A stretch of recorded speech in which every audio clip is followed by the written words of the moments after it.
What are your thoughts on the rumored Halo remake? I'm really nervous that it might retcon established lore. I mean, honestly, I'm kind of open to the idea. I don't really care much for a remake, honestly, of any Halo game. I care more for a new experience. And then I'm not just talking like a new game with 4v4 and big team battle and a campaign.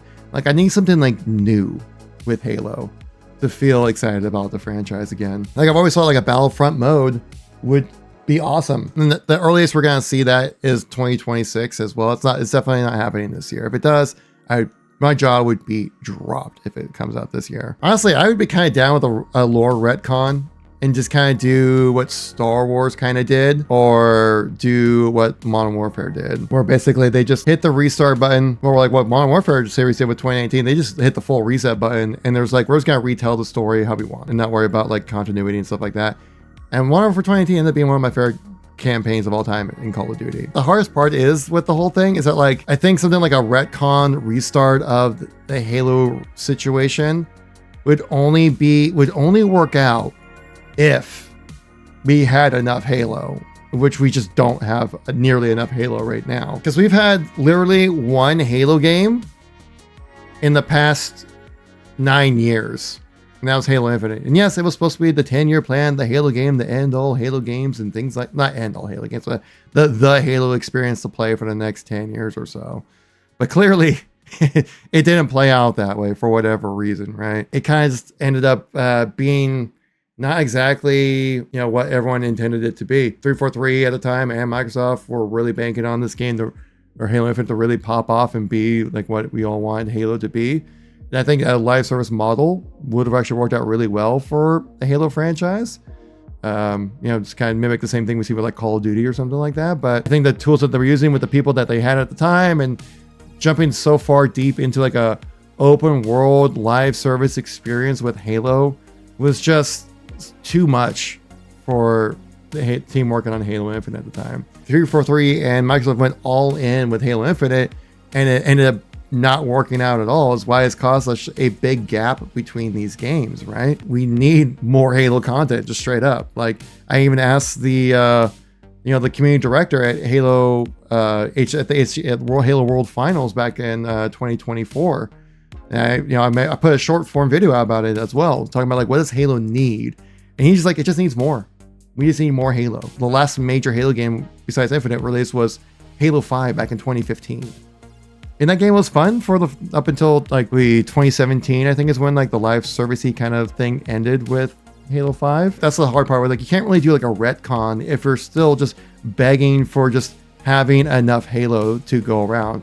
And that's one thing I think that where Call of Duty was able to pull off like a retcon situation, because people are so inundated with Call of Duty content. They get a new Call of Duty game every single year. The story that went in such crazy directions that they kind of lost the purpose of like the franchise in the first place. So they were like, the community was actually okay with having like a retconned kind of big restart button with like Modern Warfare 2019. I don't think that would work out very well with Halo, especially with the story and characters. I think with Halo are a much deeper connection with the player base than say like the story and characters of like Modern Warfare or even Black Ops. So then kind of leads to like the big reason why we saw Halo Studios recently make that switch right over to the Unreal Engine. Just get more Halo content out. I mean, that's why we saw this new Dawn trailer, right? And this is the reason why Halo went to Unreal Engine. It's not really because Halo would play better on the Unreal Engine. It's because Halo Studios recognize that they need to start pumping stuff out quick. Like, they don't have the time to they don't have another 6 years to make another Halo game or develop the next Halo game. Sooner rather than later is the most important thing, I think, with the next Halo experience to be had. And that's why they went to Unreal, because like, well, it's like quicker and easier to make content within it. From what we've seen so far from the player experience of like every studio that uses Unreal Engine, big issues when it comes to mainly the performance side of things. I mean, it's been a hot topic within the gaming community right now, just saying that Unreal Engine is just a really taxing engine to run games on. And especially if you want like a live service game, kind of needs to run on a lot of different platforms, so especially you can have that success on PC. And if you're going free to play, you need to be able to kind of dumb down the graphics in a way so then a lot of other people can play the game. But I've also heard that there's one major flaw when it comes to developing for the Unreal Engine, which I think might ties into what some of the performances or some of the experiences people have had with Unreal kind of have issues with. It was actually brought up by these guys that make Gray Zone Warfare. Let me see if I can find the clip for you guys here. He was one of the developers for this game and talked about how like optimization and quality of life and how working in Unreal can make things look really awesome, but some specifics might be a little tricky. What about the Unreal Engine? I know that we don't really want to get super deep into it because this can be a little bit of a touchy subject, but what it's like to work with Unreal Engine? Well, it depends. If you ask artists, they love it, right? The tools are great, the workflows are amazing, like they've been refined for years, and it's like very easy to drop an asset in the Unreal Engine, have it rendered. Because of all the default things you have, like Lumen and Nanite, it will look good without much effort. So yeah, artists are loving Unreal Engine. For programmers, it can be. So you can see right there, like, yeah, it's easy to make things look pretty in Unreal Engine, but to actually have it function properly, it could be a little difficult. That's where like I felt like a lot of the issues were when it came to Halo Infinite were the programmer side of things, to have the game run properly, to be able to create content and things like that. Like being able to render things out, make things look pretty awesome, but to have like specific type of things can be very tricky. And we'll see if we can continue on a little further with this. No efforts. But like for a game like Gray Zone, because of the scale, you have big problems, right? We shouldn't forget that Unreal Engine is a general purpose engine, but ultimately each game is very special, right? So it means that we have to take away some of the genericity of the engine, because usually the fact that some stuff are slow is because the engine is doing things we don't need, right?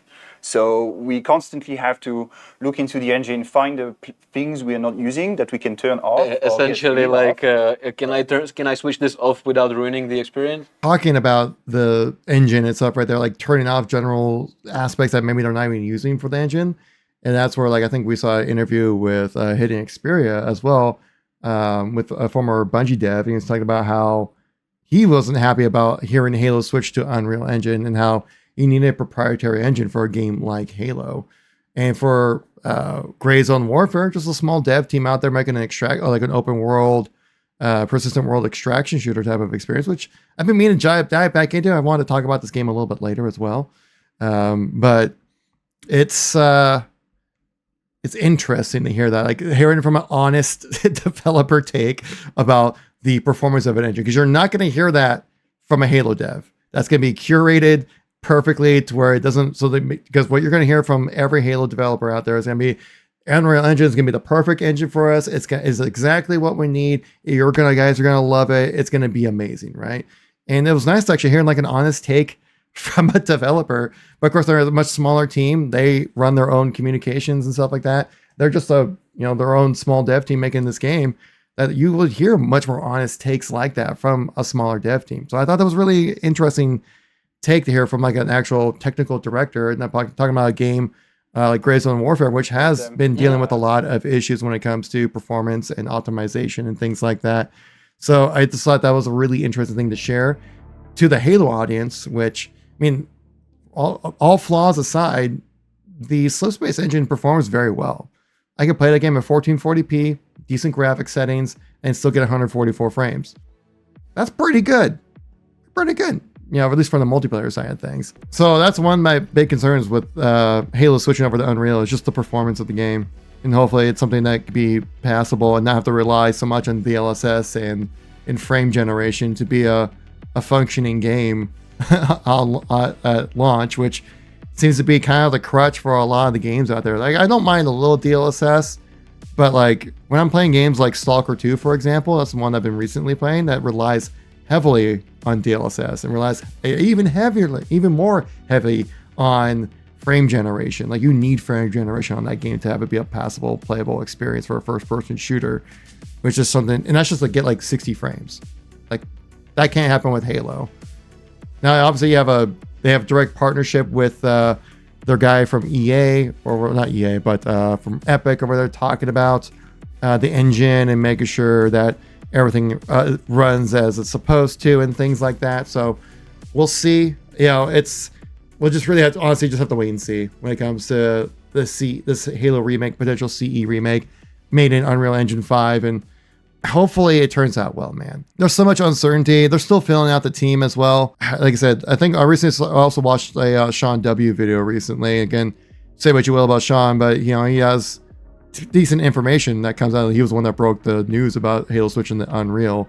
It just might have been like a little not exactly of like Halo Infinite switching to Unreal, but just like Halo as a franchise switching to Unreal. He recently posted up a video talking about how he talked to a source. He didn't disclose who, obviously, because it's, don't want to get them in trouble. And he said that 2026 was the best thing we could possibly have for the next Halo experience to be released, but more likely 2027. And I'm just like, man, that means that we're gonna have essentially 11 years of one Halo game to play.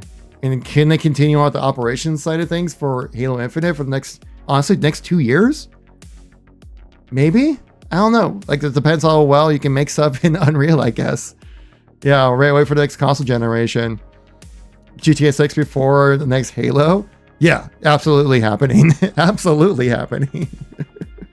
There's no way we're getting any Halo content this year. I would be shocked if that even happens. I think 343 even just recently got a creative director. I think they recently just hired for the next Halo project. So that's at least another 2 years away. So 2029 could be out to where the next full Halo game comes out. At best, Halo Infinite really kind of messed up the whole development cycle of the Halo franchise, and at least Halo Studios recognize this, and they're like, if we want to push forward to make Halo games just up to what the industry standard is, then yeah, we need to switch engines. We need to completely wipe the slate clean and really come at it in a whole new angle. And I applaud for being able to do that, because what they could have done is just go like, no, we're sticking with Slip Space. It's right there. We could just push forward a new game at least and get something out there, but it might not be what people really want, and it just would take just as much time to develop. I know it's like I said, I'm not a developer. I don't know exactly how the ins and outs of this whole thing work, but just knowing that situation, it's, I don't know, there's just so many different possibilities that can happen from a Halo remake, man. But would I play a Halo remake? Absolutely. Definitely not against it, but I would just feel like I would just be much more excited if it was like a new Halo experience compared to something that I've played 100 times over at this point. Like, I played it back in 2001 with the CE remake. I played it in 2011 with that CE remaster remake, which, really iffy on the visual on that one, but the game at least still played like CE. Played it again on MCC when it came out, both of those again. And so to do it for a fourth, potentially more like fifth time to play through CE, for me, I'd be like, But if it looks really good on Unreal, I would do it as well. Very well, thank you much for that follow. I appreciate it. But yeah, that's kind of how I feel about the whole situation with the Halo situation, man. Like I said, I want a new Halo game. I don't want a remaster. I want something new. It's exciting, but something, not only just a new game, but like something that provides something more than just like 4v4 Slayer, big team battle, Forge mode, campaign. Like, it's great. That's fun. But that's going to effectively just play like a remaster of whatever your game you're going to make. You need something new and exciting, like that big signature third mode that games usually try to push out. That's what Halo really needs as well. But like to have that be like the core experience of the game. Like if you wanted to make a Battlefront 2 style, or like make a Halo Wars 2, but a first person shooter style, or then make it kind of in the vein of like Battlefront 2 or something. That's where I see something like that being somewhat innovative to the Halo franchise and making something exciting that make people want to jump in and play like a truly large scale battle experience. It's like what you could really go with that while still maintaining that arena match by match kind of experience that Halo's known for. Or just make a battle royale and just come to the game, nearly 10 years after the hype of a battle royale game. I don't know, just something new. Invasion would be cool, like expanded invasion or something would be really sick as well. Something could totally work out. It's like I said, just anything like that would be amazing. But yeah, that's kind of just how I feel about the whole like remaster remake thing with Halo. And it's like I'll definitely play it, but I'd be like, woo, that's gonna be fun for a week.